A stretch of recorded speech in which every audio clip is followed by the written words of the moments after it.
नमस्कार दोस्तों, आज हम लोग एक ऐसी सभ्यता के बारे में बात करेंगे जिसके न केवल नामकरण को लेकर विवाद रहा, बल्कि इस सभ्यता के उद्भव और पतन दोनों को लेकर इतिहासकारों में एक बड़ा मतभेद बना रहा। आखिर ये मतभेद क्यों बना था? इसके पीछे कारण क्या था? क्योंकि ये सभ्यता इतनी बेहतरीन तरीके से डेवलप हुई थी कि 18वीं शताब्दी में लंदन जैसे शहर डेवलप नहीं थे। इस सभ्यता में वाश बेसिन उस समय पाया गया था। वॉश बेसिन यानी जो धावन पात्र जिसमें हाथ वाथ धुलते हैं और जूठे बर्तन धुलते हैं, वैसा पात्र वहाँ से पाया गया है। अगर आप उसको देखना चाहते हैं तो किसी भी नाई की दुकान में ऐसे करके देखेंगे, एक पात्र लगा होता है जिसमें नाई ब्रश वगैरह धुलता है। तो इसी को धावन पात्र कहा जाता है, यानी बेसिन कहा जाता है। और इतना बेहतरीन तरीके से इस सभ्यता को डेवलप किया गया था, बिल्कुल जैसे मानो कि बसाया गया शहर था। तो इस सभ्यता को लेकर विद्वानों के बीच ये मतभेद है कि इतनी बेहतरीन सभ्यता कहाँ से आ गई है। अनुमान लगाते हैं निश्चित रूप से ये कहीं दूसरे देश से आकर डेवलप हुई होगी, अथवा ये सभ्यता को जन्म देने वाले कोई दूसरे लोग हो सकते हैं, लेकिन हिंदुस्तान में ऐसे डेवलपमेंट नहीं हो सकते हैं। तो दोस्तों, आज हम लोग बात करेंगे केवल इसके नामकरण को लेकर, इसका नामकरण क्या रखा जाए, क्योंकि यहाँ की खुदाई से बड़ी मात्रा में कांस्य की वस्तुएं प्राप्त हुई हैं। इसीलिए इस सभ्यता को कांस्यकालीन सभ्यता भी कहा जाता है। और चूंकि सिंधु नदी के किनारे बसी थी, जिसे सिंधु सभ्यता भी कहा जाता है या सिंधु सभ्यता कहा जाता है। लेकिन इसका जो खोजा गया पहला स्थल था वो था हड़प्पा। तो दोस्तों, देखते हैं कि नामकरण को लेकर क्या विवाद हुआ है, और एक छोटी सी स्टोरी है जिसको हम यहाँ पर आपको दिखाना चाहते हैं। तो सबसे पहले आप देखते हैं कि ये सिंधु नदी है जो तिब्बत से निकलकर लद्दाख होते हुए, पाकिस्तान होते हुए, ये कहाँ पर अरब सागर में गिर जाती है। इसका नाम है अरब सागर। उसके बाद इसकी एक सहायक नदी है, इसका नाम है झेलम। सॉरी, इसका नाम है सिंधु और इसका नाम है झेलम। और ये रावी नदी है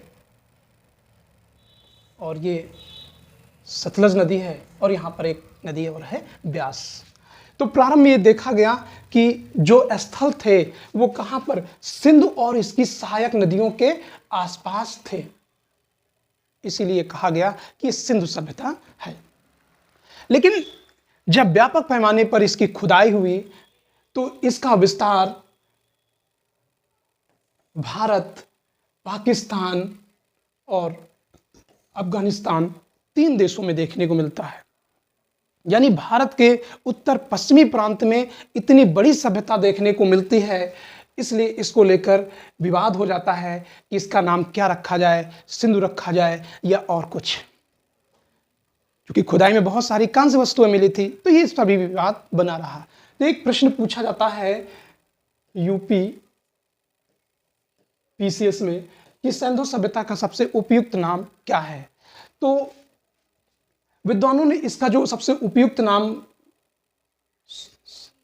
दिया था, ये नाम है हड़प्पा सभ्यता, क्योंकि इसका विस्तार अफगानिस्तान से लेकर जम्मू कश्मीर, उत्तर प्रदेश के मेरठ से लेकर राजस्थान, हरियाणा,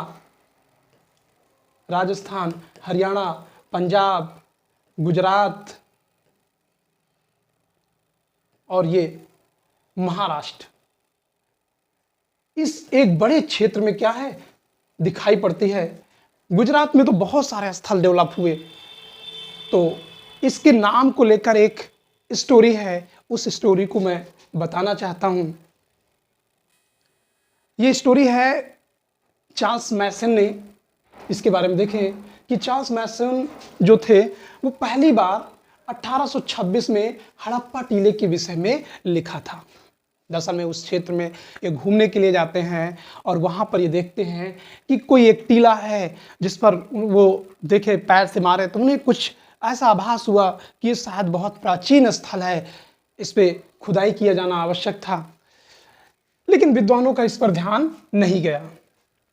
इसी बीच रेलवे का विकास शुरू होता है भारत में और 1856 में कराची से लाहौर तक रेलवे लाइन बिछाई जाती है। कहां से कहां तक? कराची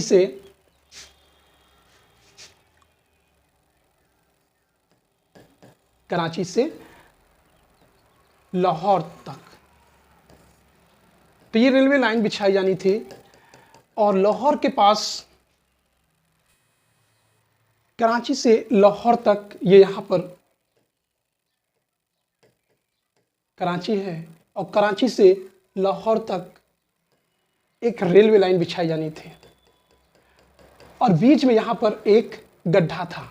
तो गड्ढे को पाटने के लिए साइड में एक टीला था और इस टीले से कहा गया कि खुदाई कर लीजिएगा और जो मलबा हो यहाँ पे डाल दीजिएगा। और इसी बीच जब इसकी खुदाई हुई तो यहाँ से ये पता चला कि कुछ प्राचीन वस्तुएं प्राप्त होती हैं। तो 1856 में कराची से लाहौर रेलवे लाइन बिछाने के लिए गिट्टी और रोड़ों की आवश्यकता महसूस हुई और हड़प्पा टीले को क्या किया गया? खुदवाया गया। यहाँ से प्राचीन ईंटें निकलने लगी और कुछ वस्तुएं भी प्राप्त हुई और इन वस्तुओं को भारतीय पुरातत्व सर्वेक्षण विभाग के अलेक्जेंडर कनिंघम के पास भेज दिया गया कि आप देखिएगा कि आखिर इसमें क्या चीज़ है, कितनी पुरानी वस्तुएं हैं। कनिंघम महोदय ये देखकर इस बीच में 2 दौरे भी किए थे यहाँ के, 1853 से 56 के बीच में। खुदाई से वैसे 56 में हुई थी, लेकिन इससे पहले भी वो 1853 में गए थे क्योंकि चार्ल्स मैसोन की जो जानकारी थी उसको इन्होंने क्या किया था? संज्ञान लिया था। यहां से प्राप्त वस्तुओं के बारे में 1875 में आर्कोलॉजिकल सर्वे रिपोर्ट में छपवाया और 1912 में जेएम फ्लीट ने हड़प्पा से प्राप्त वस्तुओं में एक लेख लिखा। फ्लीट ने क्या किया? एक लेख लिखा और ये लेख रॉयल सोसाइटी के सम्मुख क्या है? एक पत्रिका में छपवाया गया। और जैसे ही ये पत्रिका में छपता है बहुत सारे लोगों का ध्यान इधर आकर्षित हो जाता है। भारतीय पुरातत्व सर्वेक्षण विभाग के महानिदेशक इस समय थे जॉन मार्शल, और जॉन मार्शल ने के निर्देशन में, यानी उन्होंने निर्देश दिया 1921 में दयाराम साहनी, इनका पूरा नाम है राय बहादुर दयाराम साहनी, ये पंजाब के साहिवाल जिले में स्थित हड़प्पा टीले का फिर से अन्वेषण किया और माधव स्वरूप क्या थे? इसके उत्खनन में सहयोग कर रहे थे। तो इससे ये पता चला कि यहाँ पर कोई प्राचीन सभ्यता थी। चूंकि खोजा जाने वाला सबसे पहला स्थल हड़प्पा था, इसीलिए इस एक वैज्ञानिक तरीका अपनाया गया कि जो सबसे पहला स्थल खोजा गया है नाम उसी के आधार पर रख दिया जाए, और ये नाम रख दिया गया क्या? हड़प्पा। तो दोस्तों ये जानकारी आपको कैसी लगी? अगली क्लास में हम लोग बात करेंगे इसके विस्तार में, कौन कौन से क्षेत्र में इसका विस्तार हुआ था। तो दोस्तों ये जानकारी कैसी लगी? अच्छी लगे तो मेरे चैनल को सब्सक्राइब करिए, लाइक करिए, कमेंट करिए और अपने दोस्तों को शेयर करिए। Thank you.